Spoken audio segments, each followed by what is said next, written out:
Welcome back to our channel. Whether you're new here or a returning viewer, we are so glad to have you with us today. In today's video, we will explore a deeply spiritual practice that's especially relevant during the Qingming festival. The question we are answering today is, how can offering food to monks, fasting, chanting sutras, offering lamps, and other Buddhist practices during the Qingming festival benefit our deceased relatives? As we dive into the practices and the true essence of these actions, we'll uncover how they truly serve the departed, what kind of spiritual impact they can have, and why they are considered among the most effective ways to assist our loved ones on their spiritual journey after death. The power of Buddhist offerings and practices for the departed. During the Qingming festival, many people follow the tradition of honoring their ancestors by visiting their graves.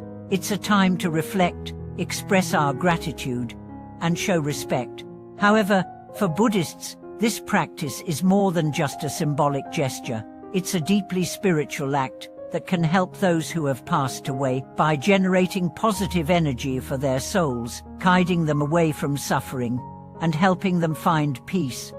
Monk offerings, fasting, chanting sutras, offering lamps, and other actions performed with a sincere heart are not just formalities. They are powerful, transformative practices that have the potential to help deceased relatives achieve liberation from the cycle of suffering, known in Buddhism as samsara.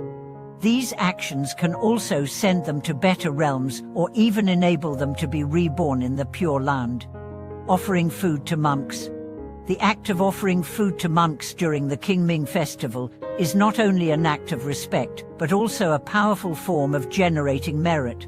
According to Buddhist teachings, merit is the spiritual energy accumulated through acts of kindness and selflessness. When food is offered to monks who led lives of simplicity and spiritual practice, the merit from the offering can be transferred to the deceased.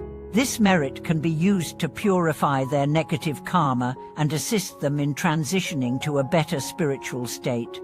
In Buddhist doctrine, it's often said that merit can benefit both the living and the deceased, as it creates a channel through which the energy of goodwill, purity, and generosity is transmitted. Offering food to monks is one of the simplest yet most profound ways to make a positive impact on those who have passed on, as it is aligned with the core Buddhist principle of generosity, or dana. Fasting for the departed. Fasting is another important practice during Qingming, especially when done with the intention of transferring the energy generated from the fast to those who have passed away. Fasting, in a Buddhist context, is not about depriving the body, but about purifying the mind and generating spiritual clarity. This purification can help remove karmic obstructions, allowing the deceased to receive more beneficial energy. The act of fasting can also calm the mind, allowing for clearer thoughts and intentions when chanting prayers or performing other acts of devotion. This clear, focused intention is essential when directing merit to others, as it amplifies the power of your actions. Chanting sutras for the departed. One of the most powerful ways to help the deceased is by chanting specific Buddhist sutras. The Qingming Sutra or Digrabihumia Sutra is often cited as one of the most effective texts for benefiting the deceased, as it is dedicated to the teachings of Qingming Bodhisattva, who vowed to save all beings, particularly those suffering in the hell realms. Chanting the sutra with sincere devotion and intention can help release the deceased from suffering by transferring the merit accumulated from chanting to them.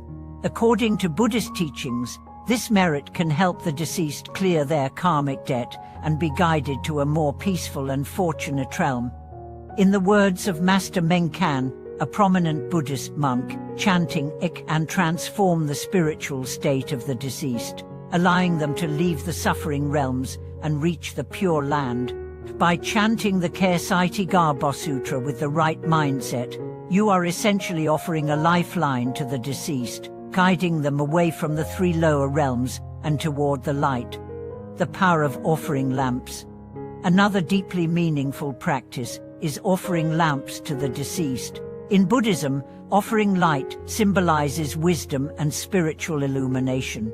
It is said that a single lamp can dispel thousands of years of darkness. By offering lamps, you are not simply lighting a physical flame, but offering spiritual light that can guide the souls of the departed out of the darkness of ignorance and confusion. The light symbolizes the wisdom of the Buddha, which can help the deceased find their way to enlightenment. Offering lamps can be particularly powerful during the Qingming festival, as it represents the symbolic and literal illumination of the path for those who have passed. This practice directly ties into the wisdom aspect of Buddhist teachings, highlighting the importance of enlightenment in both life and death. The importance of pure offering. As Master Menkan often reminds us that when offering, purity of intention is crucial. The offerings should be clean, simple, and honorable. Avoiding offerings of meat, alcohol, and other unclean items is emphasized because they can increase the karma of suffering for the deceased. Instead, offerings of fresh fruits, clean water, and incense are more beneficial, as they represent purity and spiritual clarity. In fact, Master Menkan suggests that it is not about the grandeur of the ceremony, but about the sincerity of the heart behind it. The real power of these actions lies in the genuine intentions of the practitioner, not in the outward appearance or formality. Transforming our actions, genuine compassion, and merit dedication. While all of these practices are deeply meaningful, what truly amplifies their benefits is the intention behind them. True filial piety in Buddhism is not just about performing rituals, it is about transforming your heart and cultivating a deep sense of compassion and dedication for the well-being of the deceased. Master Menkan's teachings emphasize that the heart must be pure, free from selfishness or attachment, and filled with genuine compassion for the suffering of others. When we engage in these acts, whether it's offering food, chanting sutras, fasting, or offering lamps, we are not just performing a ritual. We are activating the transformative power of merit and dedicating its selflessly for the benefit of others. This is the essence of true Buddhist practice. Conclusion: gratitude, reflection, and transformation. Thank you for joining us today as we explored how practices during the Qingming festival can genuinely benefit our deceased relatives. We've discussed how offering food, fasting, chanting sutras, offering lamps, and other practices can help clear negative karma and guide the deceased towards a better state of being. Remember, sincere devotion and pure intention are the key to making these practices meaningful and beneficial. As you go forward, consider how you can integrate these teachings into your own life to benefit both the living and the departed. If you have any thoughts, questions, or personal experiences to share regarding Qingming practices, we would love to hear from you in the comments section below. Don't forget to like, subscribe, and share this video to spread the wisdom of these transformative Buddhist practices. Thank you for watching, and we look forward to seeing you in the next video.